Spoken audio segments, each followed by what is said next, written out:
අද අපි කතා කරන්න යන්නේ හරිම අමුතු අදරත් විසඳුමක් නැති කතාවක් ගැන. මේක තමයි එමිලි රෝස්ගේ කතාව. මේ සිද්ධිය විද්‍යාවයි අద్භූත බලවේගයයි අතර තියෙන සීමාව කොතනද කියන ප්‍රශ්නය හැමෝගෙන්ම අහනවා. වෛද්‍යවරුන් පවා අදරත් මේ ගැන ප්‍රශ්න කරනවා. ඉතින් ඇත්තදම මොකක්ද මේ එමිලි රෝස්ගේ කතාව?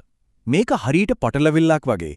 ඒක ලිහ ගන්න නම් අපි මුලින්ම දන්න කරුණ ටික එකින් එක අරගෙන සම්පූර්ණ චිත්‍රය මොකක්ද කියලා බලන්න ඕනේ. හොඳයි. එහෙනම් අපි කතාව මුල ඉඳන්ම පටන් ගමු. මේ හැමදේම වෙන්න කලින් එමිලි රෝස් කියන්නේ කවුද? ඇගේ පසුබිම මොකක්ද? එමිලි කියන්නේ ජර්මනියේ ඉපදිලා හොඳ බලාපොරොත්තුත් එක්ක ඇමරිකාවට ආපු තරුණියක්. බැලු බැල්මට ඇගේ ජීවිතේ කිසිම විශේෂයක් තිබුණේ නැහැ.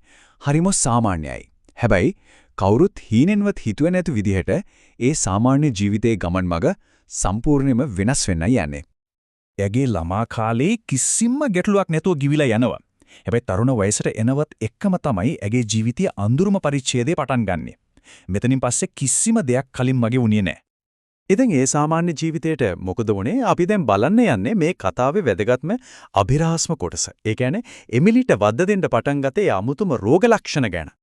මේ හැමදේම පටන් ගත්තේ ශාරීරික ප්‍රශ්න වලින්. වෛද්‍යවරුන්ටවත් හරියටම හොයාගන්න බැරි කිසිම විදියකින් පැහැදිලි කරන්න බැරි අමුතු ලෙඩ රෝග ඇගේ ඇඟ පුරාම මතුවෙන්න ගත්තා.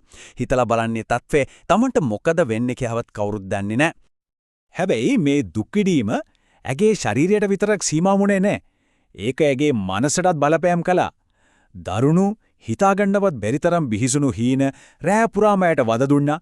ඒ කියන්නේ ඇගේ පීඩාව ශාරීරික මට්ටමෙන් මානසික මට්ටමක් දක්වාම පැතිරිලා ගියා. ඉතින් මේ தত্ত্বය දවසින් දවස දරුණු වෙද්දී ඇගේ පවුලේ අය කලේ ඕනෑම කෙනෙක් කරන දෙයමයි. ඔවුන් පිළිතුරු හොයාගෙන විද්‍යාව පැත්තට හැරුණා. වෛද්‍යවරුන්ගේ උදව් පෙතුවා. වෛද්‍යවරු මේක හරිම බැරෑරුම් විදිහට බාරගත්තා. උන් කරන්න පුළුවන් හැම පරීක්ෂණයක්ම කළා. මොකක් හරි තාර්කික හේතුවක් හොයාගන්න ලොකු උත්සාහයක් ගත්තා. ඊට පස්සේ ඒ හොයාගත්ත දේවල් අනුව ඒ කාලේ තිබුණු හොඳම ප්‍රතිකාර ක්‍රම ලබා දුන්නා. හැබැයි මෙන්න මෙතනදී තමයි මේ කතාවේ තේරුම් ගන්න බැරිම අභිරහස්ම කොටස පටන් ගන්නෙ. වෛද්‍යවරුන්ගේ මේ හැම උත්සාහයක්ම වතුරේ ගියා. ඒගේ තත්ත්වය හොඳ අතට හැරුණේ නැහැ. ඇත්තටම ඒකේ එන්නෙම නරක අතට හැරුණා. විද්‍යාවට මේකට උත්තරයක් තිබුණේ නැහැ.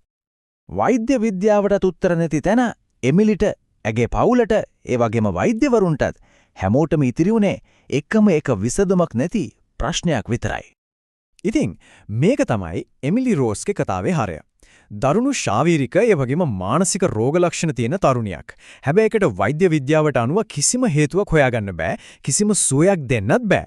ඒක සාමාන්‍ය තර්කයෙන් තේරුම් ගන්න බැරි තත්වයක්.